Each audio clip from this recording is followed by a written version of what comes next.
I'm Estelle Thompson, 31 years old, and I've always been the family disappointment.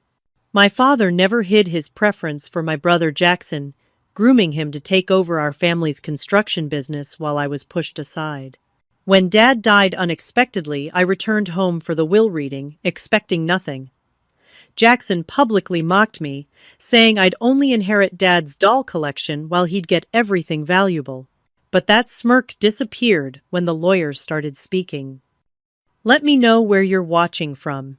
Hit that like button and subscribe to hear how my brother's arrogance led to his spectacular downfall. Growing up in the Thompson family meant living in the shadow of Thompson Construction, a mid-sized but highly respected company my father built from scratch over 30 years. Our family name adorned buildings across 3 states, and Dad made sure everyone knew it was his legacy. Harold Thompson was the quintessential self-made man, stubborn, traditional, and firmly believed that his business should pass to his son, not his daughter. My brother Jackson was 5 years older, and Dad's pride and joy from the moment he was born. While I was taught to be polite and proper, Jackson was encouraged to be assertive and dominant. Dad would take him to construction sites from the age of 6, proudly introducing him as the future of Thompson Construction. Meanwhile, I was enrolled in ballet classes and etiquette lessons because that's what proper young ladies do. The contrast couldn't have been more stark. Mom was my saving grace. Elizabeth Thompson was gentle but fiercely intelligent. She had a business degree that she never got to use because Dad insisted she stay home after Jackson was born. She recognized something in me that Dad refused to see, a natural head for business and a creative mind that could envision spaces in ways Jackson never could. She'd sneak business journals into my room and discuss them with me when Dad wasn't around. "Your father means well," she'd tell me, "but he's stuck in his generation's thinking. Times are changing, Estelle. Women run companies now. Remember that." When I was 14, Mom was diagnosed with breast cancer. She fought hard for 2 years, but eventually the disease took her from us. Her death shattered our family in different ways. Dad buried himself in work, becoming even more distant and rigid. Jackson, at 21, started acting out, drinking, partying, showing up late to the office training Dad had arranged for him. For me, losing Mom meant losing my only ally in the house. Without her buffer, Dad's dismissal of my ideas and abilities became even more pronounced. I'd bring home straight A's in math and business classes, and he'd barely glance at my report card. Meanwhile, Jackson's C- in basic accounting was met with, "Well, that's why you'll have accountants working for you someday." The breaking point came during my senior year of high school. I'd developed a detailed business plan for a sustainable housing initiative that could have expanded Thompson Construction into an emerging market. I spent months researching, creating financial projections, and designing sample homes. When I finally gathered the courage to show Dad, he flipped through it for less than a minute before pushing it aside. "This isn't what we do, Estelle. It's cute that you're interested in the business, but this eco-friendly nonsense is just a trend. Thompson Construction builds solid traditional structures. Jackson understands that."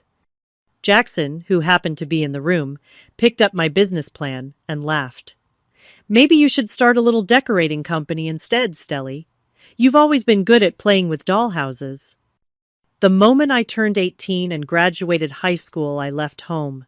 I had saved nearly every dollar from my part-time jobs since I was 15, and with a small inheritance from my maternal grandmother, I had just enough to move to Portland and enroll in business school.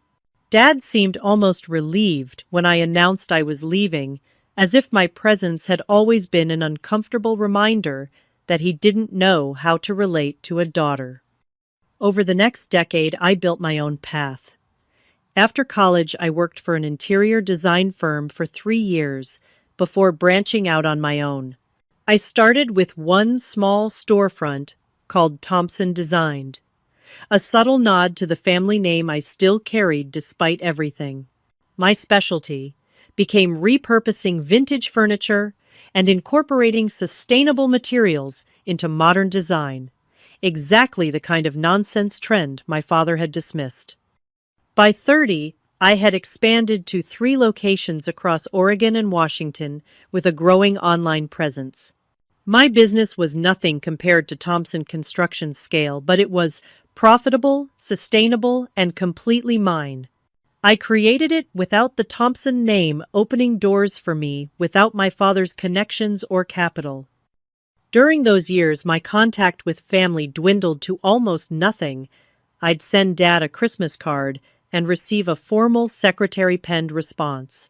Jackson called occasionally, usually when he was drunk, to boast about deals he'd closed, or to check if I was still playing with furniture. I heard through mutual acquaintances that he had married a woman named Audrey from a wealthy local family, a union that Dad apparently heartily approved of. I built a new life with new friends who knew nothing of Thompson Construction or my estrangement from my family. I dated occasionally, but always found myself holding back, afraid to fully trust anyone, after growing up feeling so thoroughly dismissed by my own father. My business became my primary relationship, something I could pour my heart into that actually gave back what I put in. The call came on a Tuesday morning in April. I was in the middle of reviewing fabric samples for a major hotel contract when my phone lit up with a number I didn't recognize from my hometown. Something made me answer, instead of letting it go to voicemail. "Is this Estelle Thompson?" a somber male voice asked. "Yes, speaking." "This is Gregory Jenkins, your father's attorney. I'm sorry to inform you that Harold Thompson passed away last night from a heart attack. He was at home, and the doctors say it was quick." The fabric samples slipped from my fingers, scattering across the floor in an explosion of colors and textures. A heart attack. Quick. The words echoed in my mind as I tried to process what they meant. My father, the indomitable Harold Thompson, was gone. "Miss Thompson, are you there?" "Yes, I'm here," I managed to say. "I'm just surprised." He was only 68. 69, actually, Jenkins corrected gently. His birthday was last month. I felt a pang of guilt. I hadn't remembered his birthday. "When was the last time I had?" 3 years ago. 4. "The funeral is scheduled for Saturday," he continued. "Your brother thought you would want to know. Jackson thought I would want to know. Not that Jackson wanted me there, just that I should be informed." The distinction was clear. "I'll be there," I said, surprised by my own quick decision. "Thank you for calling, Mr. Jenkins."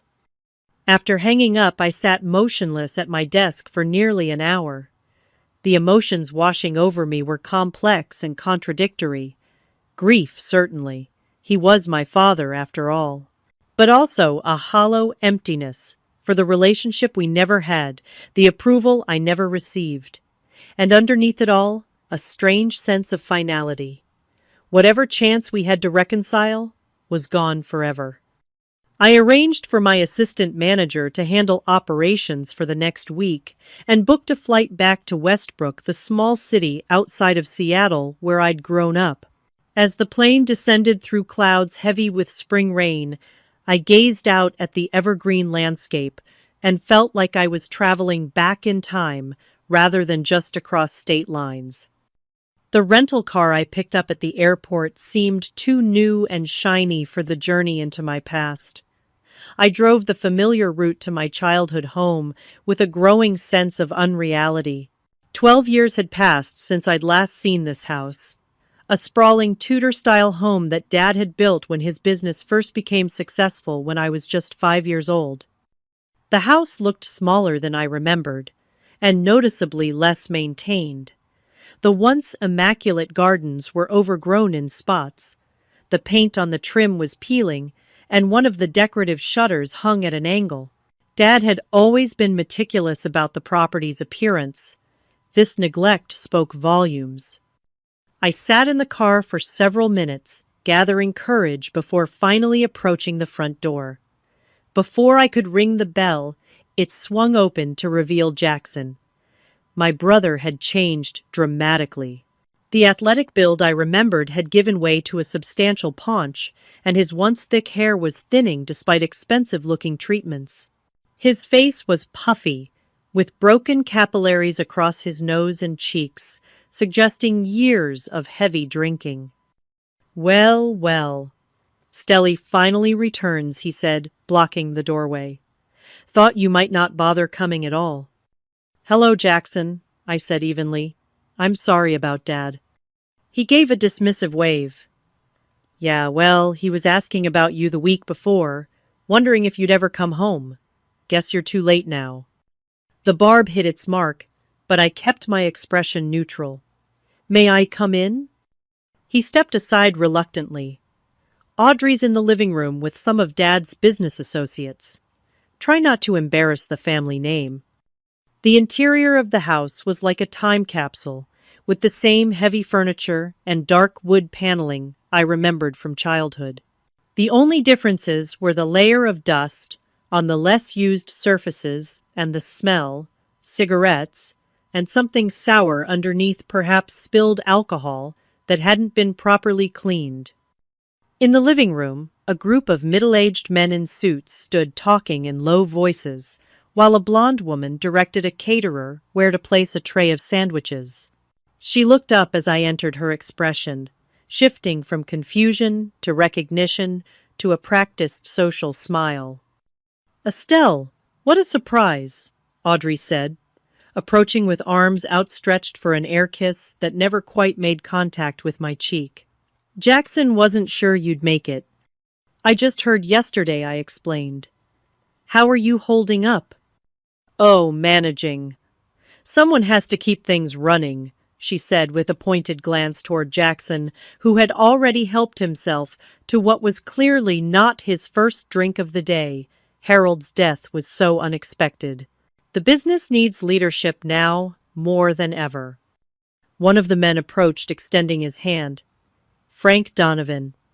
I worked with your father for 20 years. You must be the daughter from Oregon." The daughter from Oregon. Not Estelle, not the business owner, just the daughter who left. I shook his hand and nodded.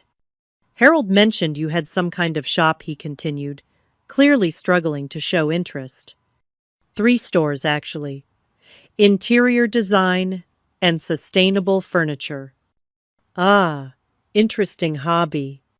Before I could correct him, Jackson interrupted, voice raised to address the room. "Everyone the funeral home called. They need us to bring Dad's suit within the hour. Audrey, can you handle that? I need to speak with Miller about the Johnson contract." The message was clear. Business continued, and Jackson was in charge now. I was just a visitor, expected to stay out of the way. After the business associates departed, I slipped out to reconnect with the town. Westbrook had changed in subtle ways. The old movie theater converted to a microbrewery, new housing developments on the outskirts, the high school renovated with a modern facade. I drove past Thompson Construction's headquarters, a 2-story brick building with the company logo prominently displayed. The parking lot was half empty, and a "Now Hiring" sign hung in the window, something I'd never seen during Dad's heyday. I stopped at Marlene's Diner, a local institution where Mom used to take me for milkshakes after ballet lessons. Remarkably, Marlene herself was still behind the counter, older, but with the same bouffant hairstyle and sharp eyes that missed nothing. "As I live and breathe," she exclaimed when I walked in. "Estelle Thompson. Girl, get over here." She enveloped me in a hug that smelled of coffee and hairspray. "I heard about your daddy. Terrible shame. He wasn't the same these past few years, you know." "What do you mean?" I asked, sliding onto a stool at the counter. Marlene glanced around before leaning in. "After his health scare 3 years back, Minor stroke, did you know? He changed. Softer somehow. Would come in here and talk about regrets? She raised an eyebrow meaningfully. Mentioned you quite a bit. I felt a constriction in my chest. He never called me. Harold Thompson wasn't a man who knew how to back down or admit mistakes, she said, placing a coffee in front of me without asking, but he kept a newspaper clipping about your business by the register. Showed it to me more than once. The thought of my father carrying around news of my success felt like a punch to the stomach. All those years of silence, and he'd been proud, interested. It was too late to know for sure.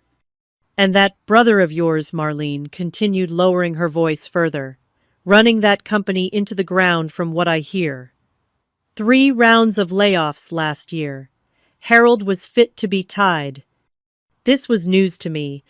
Thompson Construction had always been solid, conservative in its approach, but reliable and profitable. Layoffs were unheard of in Dad's management style. What happened? I asked. Can't say for certain, but your brother's got expensive tastes and not half the business sense your daddy had. That wife of his isn't helping matters. Woman never saw a luxury she didn't think she deserved. As I left the diner, Marlene's words stayed with me. The neglected house, the now hiring sign, Jackson's physical deterioration, all pointed to trouble beneath the surface. Trouble that had started before Dad's death. I checked into the town's single hotel rather than staying at the house. That night, I lay awake thinking about the father I thought I knew and the man Marlene had described. Someone capable of change of regret. Someone who had kept track of me from afar. Sleep eluded me as I wondered what other surprises awaited at tomorrow's funeral and the reading of the will that would follow. The funeral passed in a blur of somber faces and polite condolences from people who barely remembered me or only knew me as Harold's girl who moved away. Jackson delivered a eulogy that focused primarily on Dad's business acumen and the legacy he was proud to continue. I wasn't asked to speak, which was both a relief and a final reminder of my outsider status. The reading of the will was scheduled for 3 o'clock the day after the funeral at the offices of Jenkins and Associates. I arrived 15 minutes early, dressed in a simple black sheath dress and the pearl earrings that had belonged to my mother. The law office occupied the 2nd floor of one of Westbrook's oldest buildings, with wood-paneled walls and windows that had witnessed nearly a century of the town's legal proceedings. Gregory Jenkins greeted me at the reception area. He was older than I expected, well into his 70s, with sparse white hair and wire-rimmed glasses that magnified his pale blue eyes. Miss Thompson, thank you for coming. I was your father's attorney for over 40 years, and I knew your grandfather before him. He led me to a conference room where several people were already seated. Jackson and Audrey occupied chairs at the far end of the table. Jackson was wearing an expensive suit that strained across his midsection, while Audrey was dressed in a black designer outfit that seemed more appropriate for a Manhattan cocktail hour than a will reading in Westbrook. Frank Donovan was there, along with 2 other men I recognized from the house. A woman in her 60s sat quietly in the corner. Martha Peters' dad's housekeeper for the past 20 years. She gave me a small, sad smile when our eyes met. Now that everyone is here, we can begin, Jenkins said, taking his seat at the head of the table. He placed a leather portfolio in front of him and adjusted his glasses. Before I read Harold's last will and testament, he asked me to play this recording. Jenkins pressed a button on a small digital recorder. After a moment of static, my father's voice filled the room. If you're listening to this, then I'm gone. Never was one for long goodbyes or emotional speeches, so I'll keep this brief. I built Thompson Construction from nothing, worked every day of my life to make it something to be proud of. Made mistakes along the way, especially with people. Business was always easier to understand than family. There was a pause, and I heard him clear his throat. I've made my decisions about the distribution of my estate carefully. Greg has all the documents in order.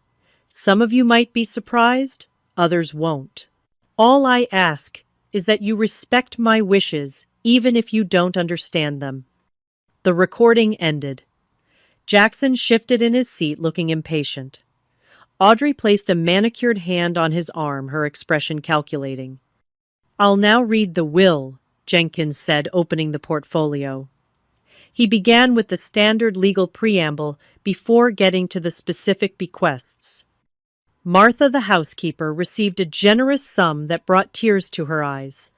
Dad's fishing cabin on Lake Chelan went to Frank Donovan, his oldest friend. There were smaller bequests to various employees and charitable organizations. As these minor items were addressed, Jackson grew increasingly agitated, drumming his fingers on the table. Audrey kept shooting glances at her watch. Can we get to the important parts? Jackson finally interrupted. We all know the house and the company are coming to me. No need to drag this out. Jenkins paused, looking at Jackson over the rim of his glasses. If you'll allow me to proceed in the proper order, Mr. Thompson. Fine, fine. Just hurry it up. Jackson turned to me with a smirk. Sorry, Stelly. I know you came all this way, but you'll be heading back to your little shop soon enough. Dad's leaving you his doll collection, right? The one Mom started for you. My stomach tightened. The doll collection had been a point of contention throughout my childhood. Mom had given me my first porcelain doll when I was 5, and it became a tradition, one new doll each birthday. After she died, I'd left the collection behind, unable to bear the reminder of her absence. Dad had apparently kept it all these years. I'm getting the house and the business, Jackson continued loudly, looking around the table as if seeking appreciation for his generosity. She just gets the dolls. Seems fair considering she abandoned the family. Audrey tittered, and even Frank Donovan gave an uncomfortable chuckle. The humiliation burned through me, but I kept my expression neutral, refusing to give Jackson the satisfaction of seeing me hurt. Actually, Jenkins said, his voice suddenly sharp, if you'd allow me to continue, there are some details you might find relevant. Jackson waved a dismissive hand. Go ahead. Read the part where Dad makes me CEO. Jenkins cleared his throat and continued reading from the document. To my son, Jackson Harold Thompson, I leave my collection of vintage automobiles valued at approximately $800,000 and a 15% non-controlling interest in Thompson Construction. The room went silent.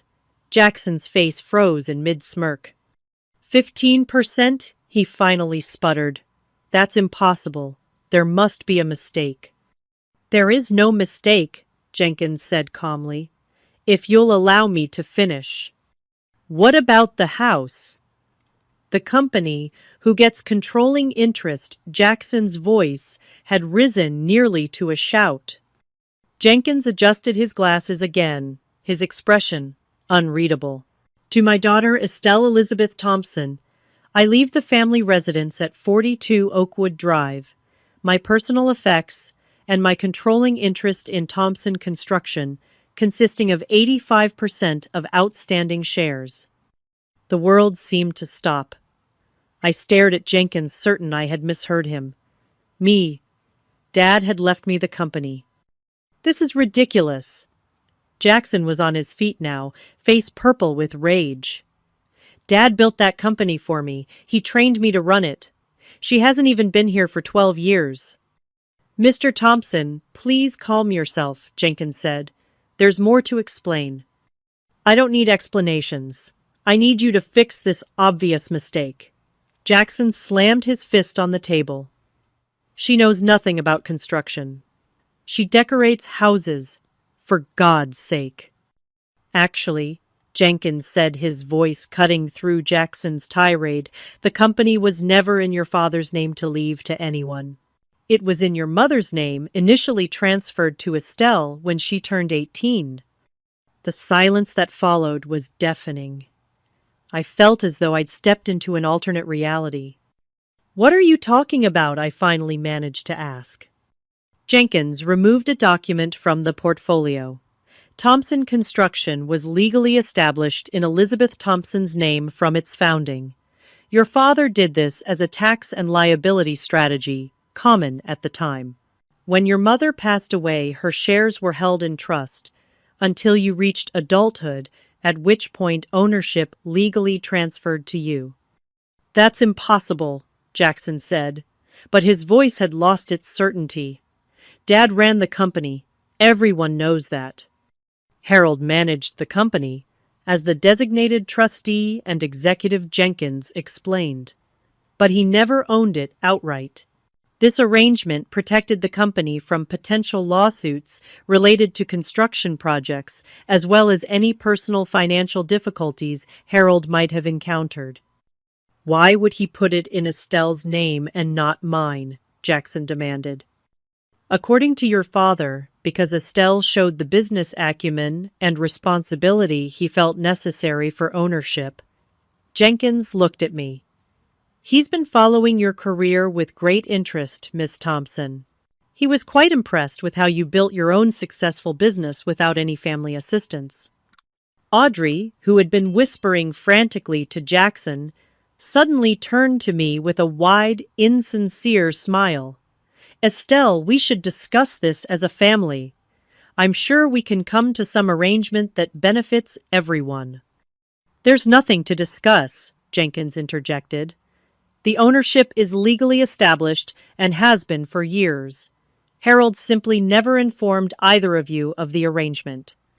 "I'll contest it," Jackson threatened, looking wildly around the room. "This can't be legal." "You're welcome to try," Jenkins said mildly, "but I assure you every document is in order.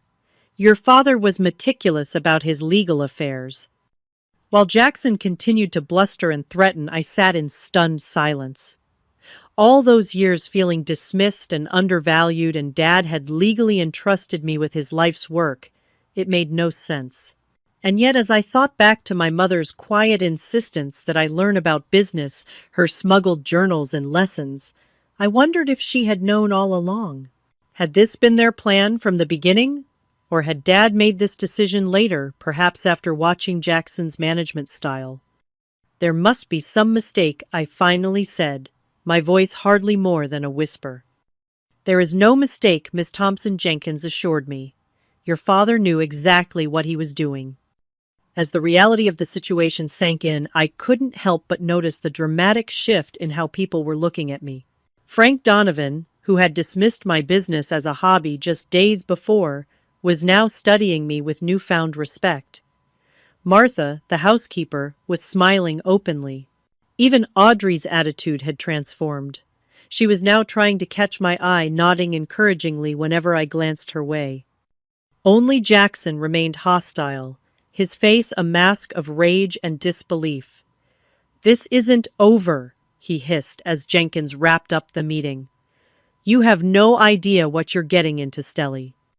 As we all filed out of the conference room, I felt dizzy with the implications of what had just happened.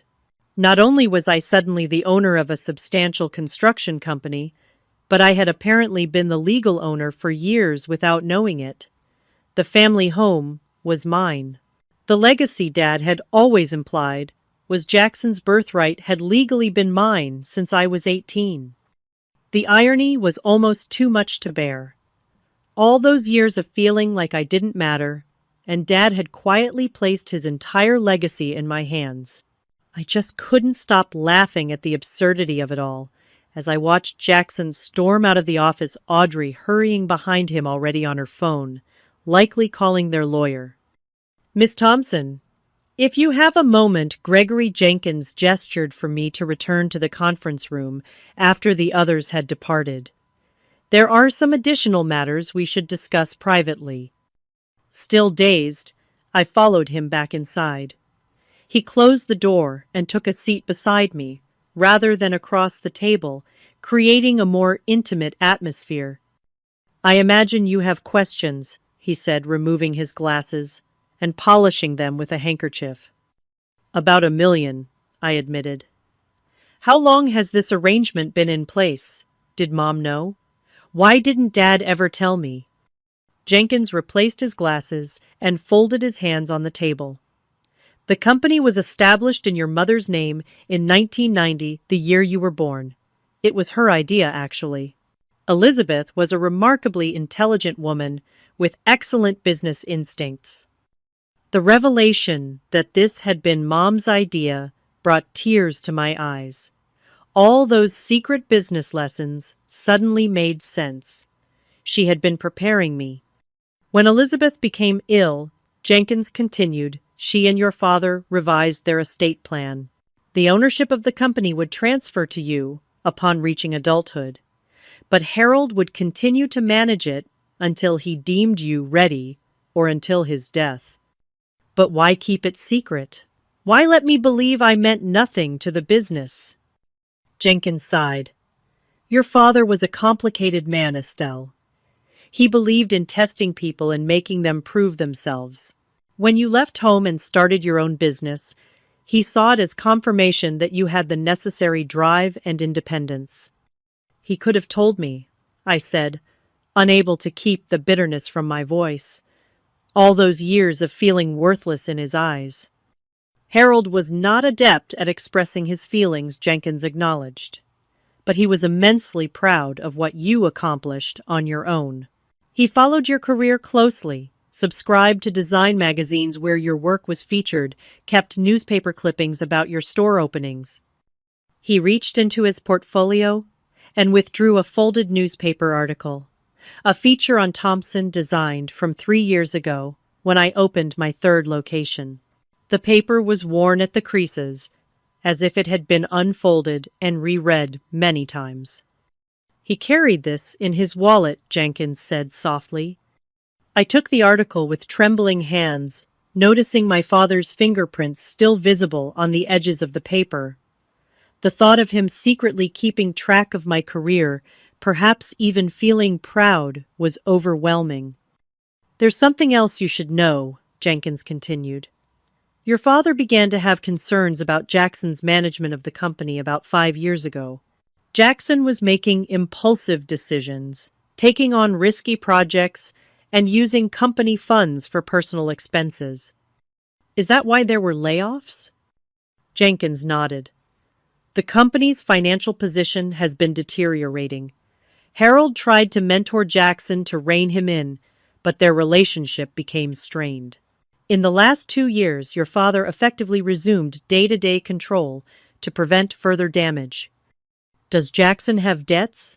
Is that what this is about?" "I'm afraid so. Your brother has accumulated significant personal debt, gambling, primarily, though there are also extravagant purchases, investments in questionable ventures. He was counting on inheriting control of the company to solve his financial problems." The pieces were falling into place. Jackson's desperate reaction now made sense. He needed the company to bail him out of trouble. "What about the house Jackson and Audrey have been living there? Are they expecting me to evict them?" "The house has been in your name since you turned 25, Jenkins revealed, another part of your parents' plan. Harold retained a life estate, allowing him to live there until his death, but the ownership transferred to you 6 years ago. Jackson has been paying rent to a trust in your name, though I doubt he realized it." My head was spinning with these revelations. For years, I'd believed myself cut out of the family legacy, when in reality, I had been the legal owner of nearly everything. "There's one more thing," Jenkins said, reaching into his briefcase.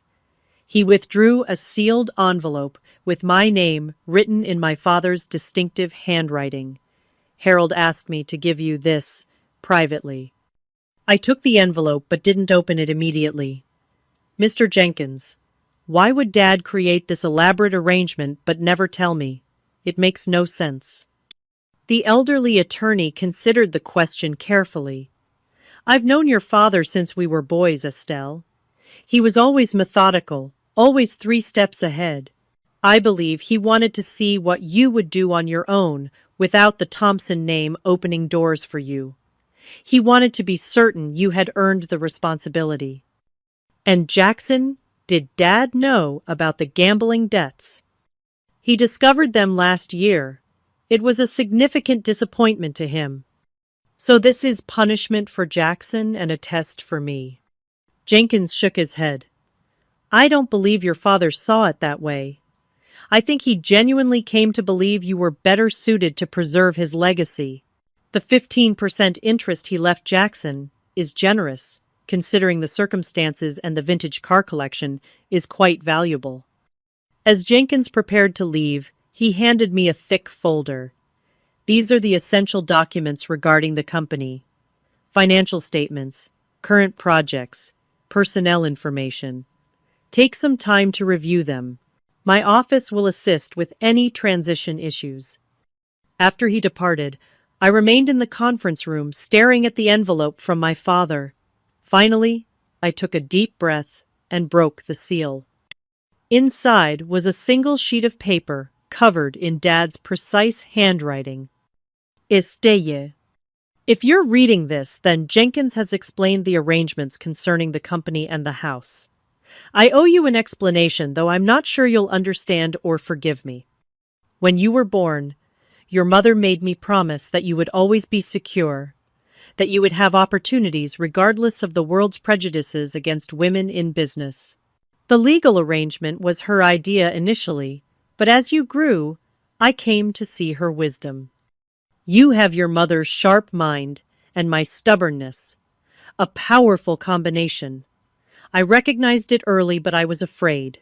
Afraid that if I acknowledged your potential, you would never develop the hunger to prove yourself, the resilience necessary to succeed in a difficult industry. So I pushed you away. I let you believe you had no place in the legacy I was building. It was cruel, and I regret the pain it caused you.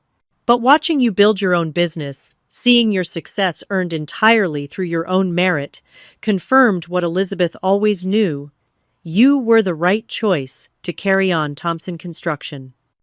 Jackson has his strengths, but business sense isn't among them. The company would not survive his leadership, a fact I realized too late. I've made many mistakes, Estelle. My greatest was never telling you how proud I am of the woman you've become. Not because of anything I did, but despite it. The company is yours. It always has been. Dad? Tears flowed freely as I read his words. The father I thought had never valued me, had been watching all along, had been proud of me.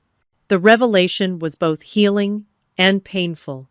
Healing to know I had mattered to him, painful to think of the relationship we might have had if only he'd been able to tell me while he was alive. I carefully folded the letter and placed it in my purse, then opened the folder Jenkins had left. The financial statements confirmed what he had said.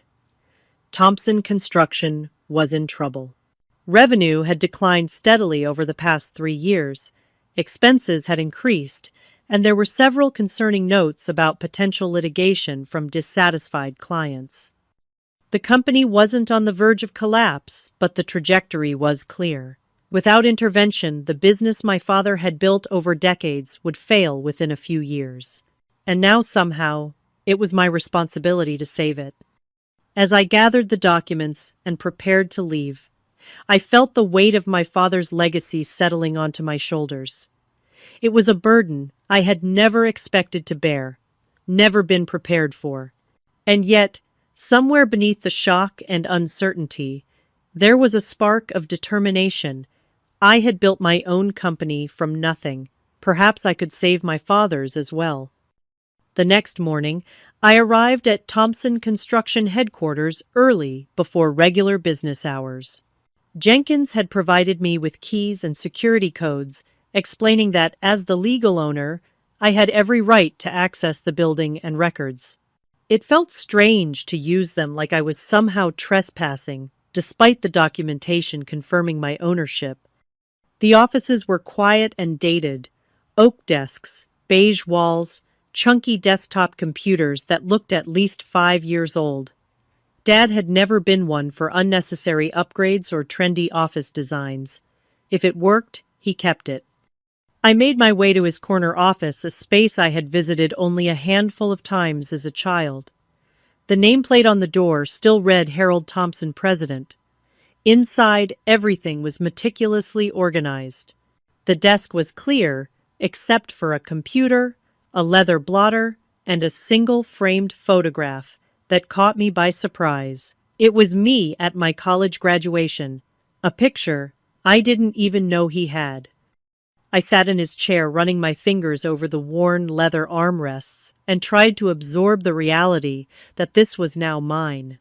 The computer was password protected, but Jenkins had provided that as well. Elizabeth J. 1990, my mother's name, and the year of my birth. The files revealed the full extent of the company's troubles. Jackson had indeed made a series of poor decisions, accepting contracts with insufficient margins, hiring subcontractors who delivered substandard work, approving expensive materials without adjusting project budgets. But more concerning were the financial transfers, large sums moving from company accounts to Jackson's personal account under the label executive compensation or advance against profits. In the past year alone, he had withdrawn over $300,000 above his stated salary. No wonder the company was struggling. As I dug deeper, I discovered emails between Dad and Jackson spanning the past 5 years. The earliest showed Dad patiently explaining errors in Jackson's approach, offering guidance. Over time, the tone changed. Dad's emails became increasingly frustrated, Jackson's defensive, and occasionally hostile. The most recent exchanges from just weeks before Dad's death were alarming. Jackson, the Westfield project is now officially over budget by 22%. This is the third project this quarter with similar issues. We cannot continue this pattern. I'm pulling you from project management effective immediately. See me in my office tomorrow, Dad. Jackson's reply was short and bitter. Fine. Take it away like everything else. You never thought I was good enough anyway. I've got other opportunities lined up that don't involve you looking over my shoulder constantly. J. Other opportunities. What did that mean? I searched Jackson's email folders and found correspondence with a developer from Seattle about a potential position. He had been planning to leave the company. There were also emails with someone named Victor about investments and sure things that had a distinctly gambling-related tone. As morning turned to afternoon, I discovered a folder labeled Estelle hidden deep in Dad's personal files. Inside were dozens of articles about my business, photos of my store locations pulled from my website, even customer reviews. He had been tracking every aspect of my professional life from afar. There was also a spreadsheet showing regular purchases from Thompson Designed, furniture for model homes, office renovations, client gifts.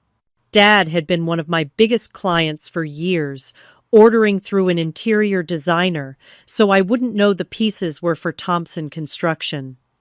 He had been supporting my business while maintaining his distance. The revelation was bittersweet.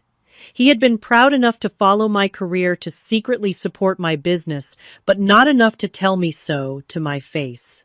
What kind of man watches his daughter succeed from the shadows, never reaching out to say, "Well done"? A knock on the office door interrupted my thoughts. A woman in her 50s with short gray hair and practical clothing stood in the doorway looking uncertain. "Excuse me, the receptionist said you're Harold's daughter. I'm Nancy Winters, Chief Financial Officer." "Yes, I'm Estelle Thompson." I stood and extended my hand. "It's nice to meet you." Nancy shook my hand firmly, her expression cautious. "I heard about the will reading yesterday. News travels fast in this company. I thought I should introduce myself."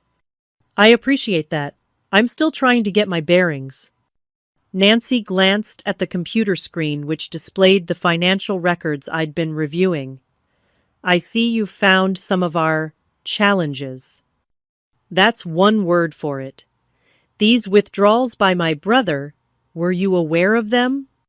Nancy's professional demeanor cracked slightly.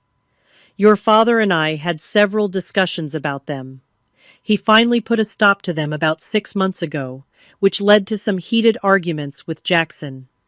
But the damage was already done. Yes.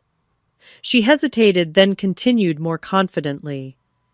Your father was working on a recovery plan before he died. Would you like to see it? I nodded, and Nancy retrieved a file from her office. The plan was detailed and practical, restructuring debt, refocusing on the company's core competencies, improving quality control, rebuilding client relationships damaged during Jackson's management period. Dad developed this himself, I asked, impressed by the thoroughness. With some input from the management team, he was determined to save the company before. She trailed off.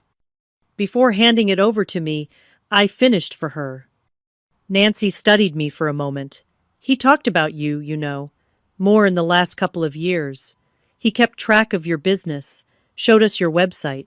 He was proud in his own way. Why didn't he just tell me? She shrugged.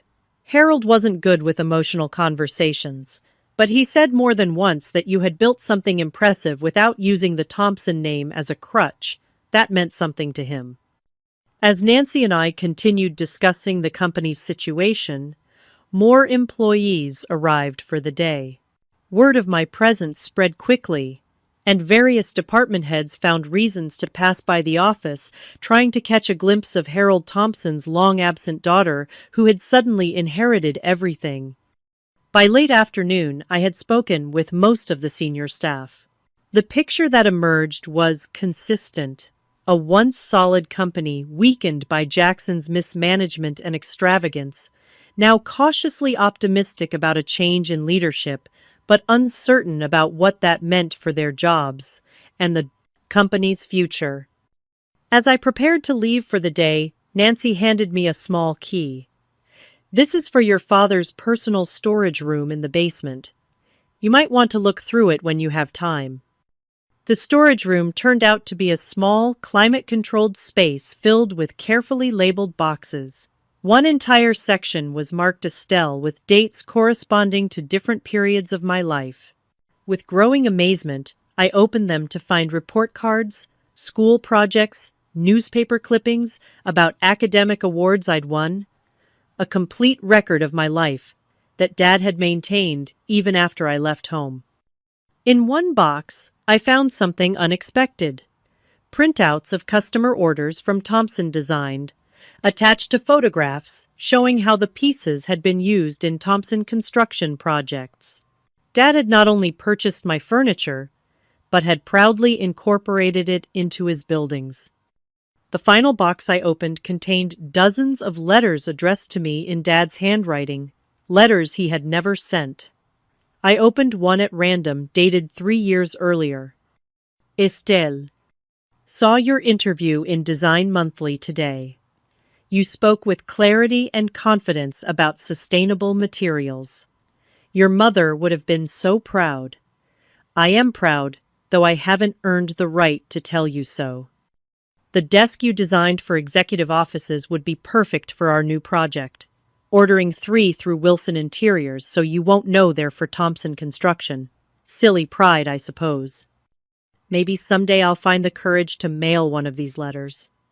Dad. Letter after letter revealed the same pattern. A father watching his daughter's success from afar, collecting evidence of her achievements, supporting her business anonymously, but never bridging the emotional gap he had created.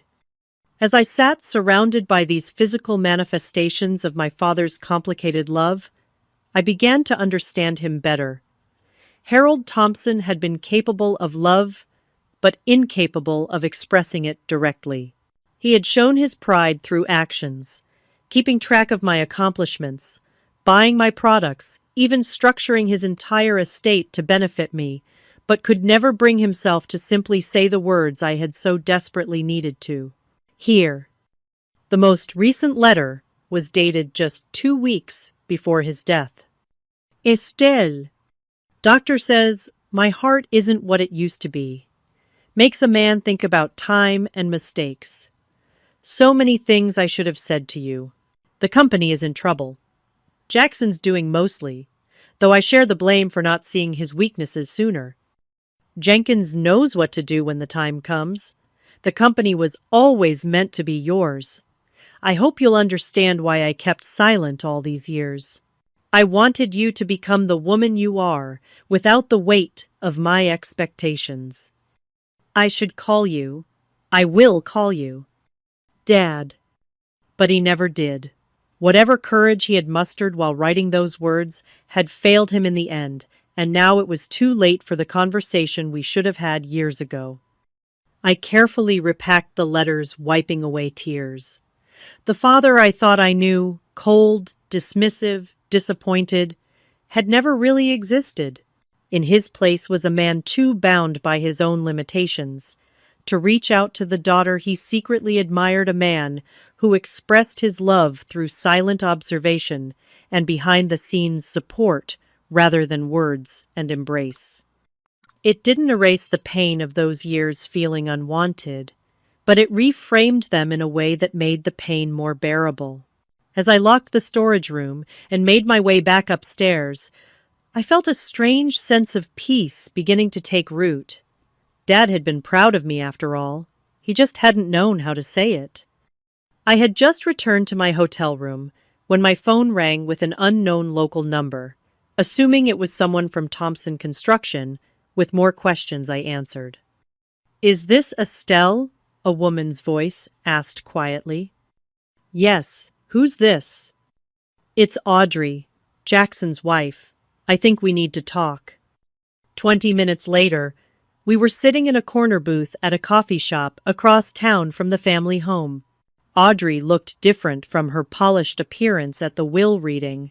Her hair was pulled back in a simple ponytail, her face free of makeup, her designer clothes replaced by jeans and a sweater. Jackson doesn't know I'm meeting you, she said immediately. He'd be furious. Why are you here then? She fidgeted with her wedding ring. Things are about to get ugly, and I thought you deserved some warning. Jackson is meeting with lawyers today. He's planning to contest the will, claim your father was mentally incompetent when he made his arrangements. That won't work, I said confidently. The company has been in my name since I was 18. Dad didn't make that decision on his deathbed. I know, but Jackson's desperate. She lowered her voice further. The gambling is worse than anyone realizes. He owes over $500,000 to some very dangerous people. He was counting on the inheritance to pay them off. The revelation sent a chill through me. Is that why he's been taking money from the company? Audrey nodded. It started small, using the company credit card for personal expenses, padding his expense reports. Then direct transfers disguised as bonuses. Your father caught on eventually and cut off his access, which only made things worse. Jackson started borrowing from loan sharks. Why are you telling me this? She twisted her wedding ring again, and I noticed it was loose on her finger as if she'd lost weight recently. I filed for divorce last week. Jackson doesn't know yet. The papers will be served tomorrow. I'm sorry, I said automatically, though I barely knew this woman. Don't be. I married him because my parents thought a connection to Thompson Construction would be advantageous. It took me too long to realize the man I married wasn't the successful businessman he pretended to be. She took a deep breath. But that's not why I wanted to talk to you. There's something else you should know. What?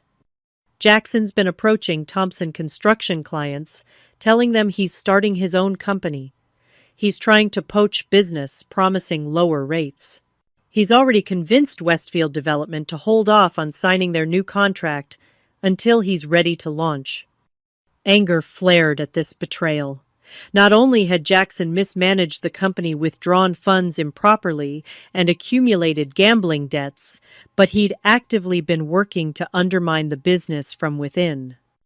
"Thank you for telling me," I said, my mind already racing with how to address this new threat. Audrey stood to leave.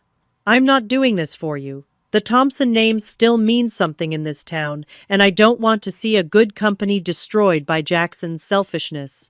My father worked with your dad for years. He always said Harold Thompson was the most honest builder in the state."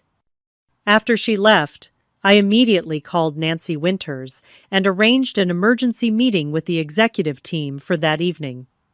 If Jackson was planning to poach clients, we needed to move quickly to secure key relationships. The meeting ran late into the night as we developed a strategy to contact major clients, review all outstanding proposals, and shore up vulnerable business relationships. The team was initially hesitant with me. I was still an unknown quantity, the estranged daughter suddenly in charge. But as I demonstrated knowledge from my own business experience and a willingness to listen to their expertise, they gradually opened up.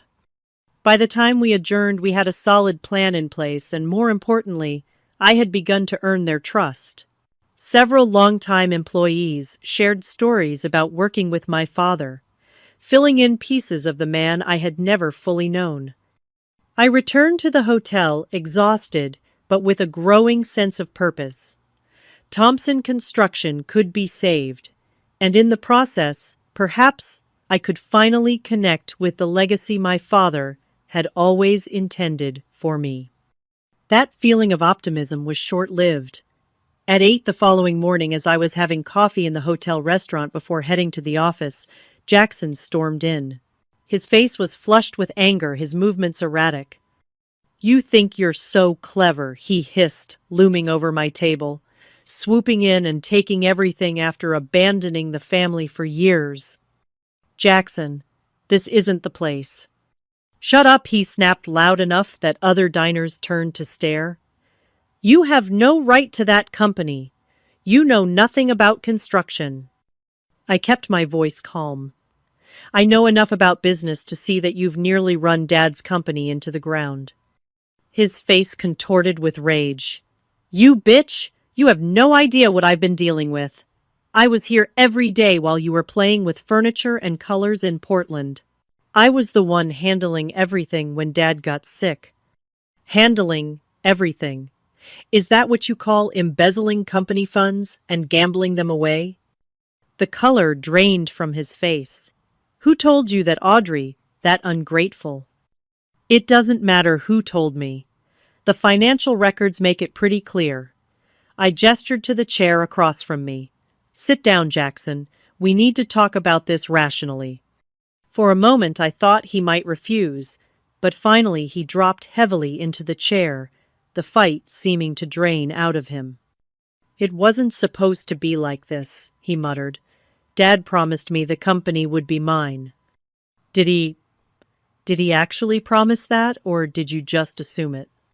Jackson stared at the table, not answering. "The gambling debts," I continued. "How bad is it really?" He gave a hollow laugh. "Bad enough that moving to another country has crossed my mind. But they'd probably find me." "Who is they?" "People you don't want to know." He finally looked up, and I was struck by how old he suddenly appeared. The boyish entitlement replaced by haggard desperation. I was going to fix it all. Once I had control of the company, I could have taken out loans, restructured, made everything right. By digging the hole deeper, I pointed out. "That's not fixing anything, Jackson." "What do you know about it? You've never been in this kind of trouble." "Because I don't gamble with money I don't have." The conversation was interrupted by a commotion at the hotel entrance. Audrey walked in accompanied by a man in a suit, who was clearly a process server. When she spotted us, she froze momentarily before squaring her shoulders and approaching. "Jackson," she said with forced composure. I was looking for you at home. What's he doing here? Jackson asked, eyeing the man with suspicion. Mr. Thompson, the server asked. I have documents for you. As Jackson was served with divorce papers, his face cycled through shock, hurt, and finally settling on anger. You're leaving me now when everything's falling apart. Everything's been falling apart for years, Audrey replied quietly. I just finally admitted it to myself. After they left, Jackson storming out Audrey with quiet dignity. I sat alone trying to process the rapid dissolution of what remained of my family. Despite everything, Jackson was still my brother, and seeing him so destroyed brought me no satisfaction. The next few days were a whirlwind of activity. News of the ownership change at Thompson Construction spread through Westbrook's business community. Some reactions were skeptical. What did Harold's daughter from Portland know about running a construction company? Others were cautiously optimistic, especially after hearing about my success with my own business. I moved temporarily into Dad's office, spending days reviewing projects, meeting employees, and visiting construction sites. The work was different from my interior design business, but the fundamentals of good management were the same.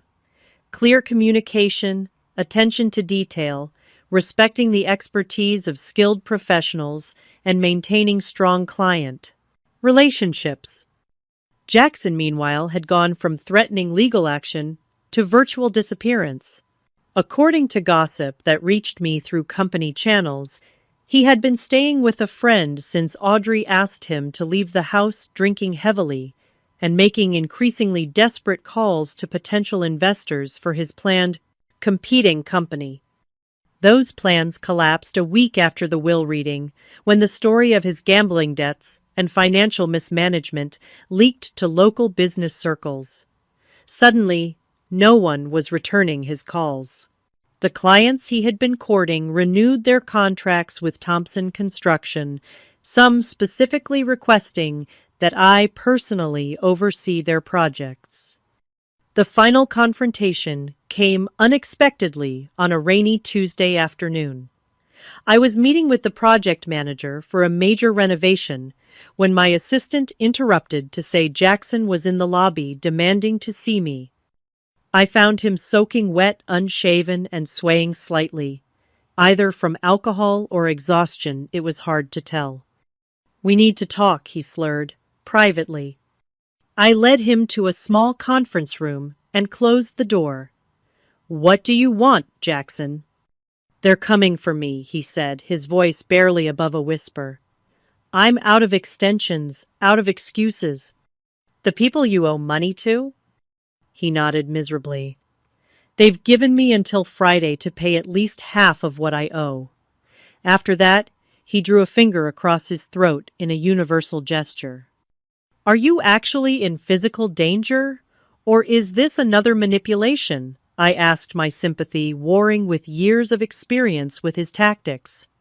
You think I'd make this up? He pulled up his shirt to reveal bruising across his ribs. This was their friendly reminder yesterday. I winced, despite myself. What do you expect me to do? Loan me the money, from the company. You can call it severance pay, or whatever you want. I'll sign anything, go anywhere, never bother you again. Just help me this one time. The pathetic figure before me bore little resemblance to the arrogant brother who had mocked me at the will reading. Part of me wanted to turn him away, let him face the consequences of his actions for once in his privileged life. But another part remembered the little boy who had taught me to ride a bike before our relationship soured the brother I had once adored before Dad's favoritism poisoned everything between us. I can't just hand over company money, I said finally. That's exactly the kind of mismanagement that got us here.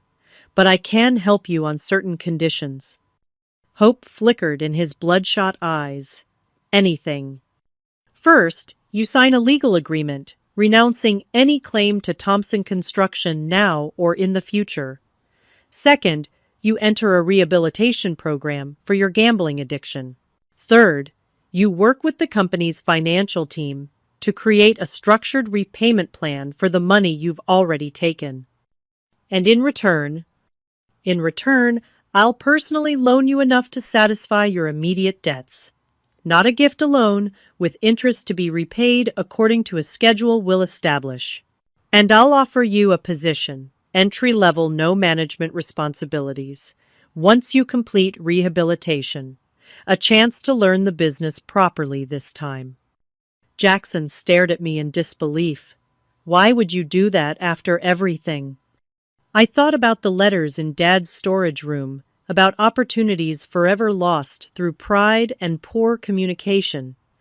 Because we're still family, and I think Dad would want me to give you a second chance. A real one. Not the false confidence he gave you by never holding you accountable. The next day, Jackson signed all the necessary paperwork. The day after that, he checked into a rehabilitation facility specializing in gambling addiction. It would be months before I knew if the intervention had any lasting impact, but at least it was a start. With Jackson's legal claims settled and the immediate threat to the company neutralized, I could finally focus fully on rebuilding Thompson Construction. The road ahead would be challenging, but for the first time, I felt equal to the task my father had secretly prepared me for all along. 6 months after that rainy confrontation with Jackson, I stood in the newly renovated lobby of Thompson Construction headquarters. The heavy oak furniture and beige walls had been replaced with a bright modern design that incorporated sustainable materials and locally crafted pieces, many from Thompson designed. The company logo remained the same, but beneath it now read, "Building on Tradition, Designing for the Future." The transformation went far deeper than aesthetics. After extensive review of the company's operations, I had implemented a restructuring plan that built on Dad's initial recovery strategy while incorporating fresh perspectives.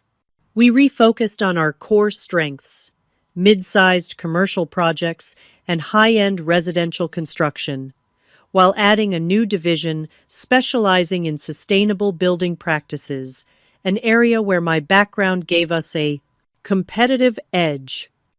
Nancy Winters remained as CFO, her institutional knowledge proving invaluable during the transition.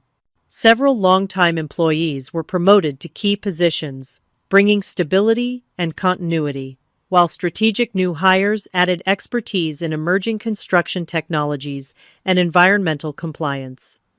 The family home had undergone changes as well. Rather than moving in myself or selling it, I had renovated the property and converted it into a combination of office space and employee gathering area. The formal dining room, where Dad had hosted business dinners, became a daycare center for employees' children. The spacious backyard was transformed into a demonstration garden for sustainable landscaping techniques that we now offered clients. Most surprisingly, the room that had been mine as a child, later converted to Dad's home office, was restored as a showcase for my mother's doll collection, which I had finally brought out of storage. Each doll now had a small plaque explaining its significance and the year Mom had given it to me. It was my way of honoring both parents' legacies, Dad's business acumen and Mom's nurturing foresight. Jackson completed his 90-day rehabilitation program, and true to my word, I offered him an entry-level position in the company. He started in the estimating department, learning the fundamental calculations that underpin successful project management, skills Dad should have insisted he master years ago. His recovery was not without setbacks. There were missed days, occasional relapses into old habits of entitlement moments when the resentment between us flared anew. But there were also glimpses of the brother I had once known, before competition for Dad's approval drove us apart. His quick wit, his natural charm with clients, his genuine enthusiasm when a project came together well. One afternoon, as we were reviewing plans for a new mixed-use development, he paused and looked at me with unusual seriousness. "You know, I used to hate the way Dad looked at you," he admitted. "Even when he was criticizing you, there was this underlying respect I never felt he had for me. No matter how much he praised me publicly, I always sensed he knew I wasn't quite measuring up." "He didn't know how to balance honesty with encouragement," I replied. "He was too hard on me and too easy on you. Neither approach was right." "I'm starting to understand why he left everything to you," Jackson said quietly. "I wouldn't have saved the company. I'd have run it into the ground trying to prove myself." It was the closest we'd come to a genuine reconciliation. And though I knew our relationship would always carry the scars of our upbringing, it was a beginning. The most profound healing, however, came through my deepening connection with the employees of Thompson Construction.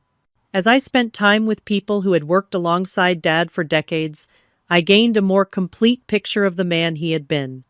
Not just the distant father I remembered, but the mentor who had guided many careers, the boss who had paid medical bills for employees in crisis, the builder who insisted on quality even when it reduced profits. Martin Ramirez, a project manager who had started as a laborer 30 years earlier, shared how Dad had paid for his night school classes and promoted him despite his limited English at the time. "Your father saw potential in people," Martin told me. "He wasn't always good at saying it, but he showed it through actions." That pattern appeared in story after story. A man who expressed his care through deeds rather than words, who created opportunities rather than offering praise. It didn't excuse his emotional distance, but it helped me understand it. On the anniversary of Dad's death, I established the Harold and Elizabeth Thompson Foundation, dedicated to supporting women and minorities entering the construction field. The foundation's first initiative was a scholarship program for students pursuing degrees in construction management, architectural design, or skilled trades, creating pathways into an industry that had traditionally been difficult for outsiders to enter.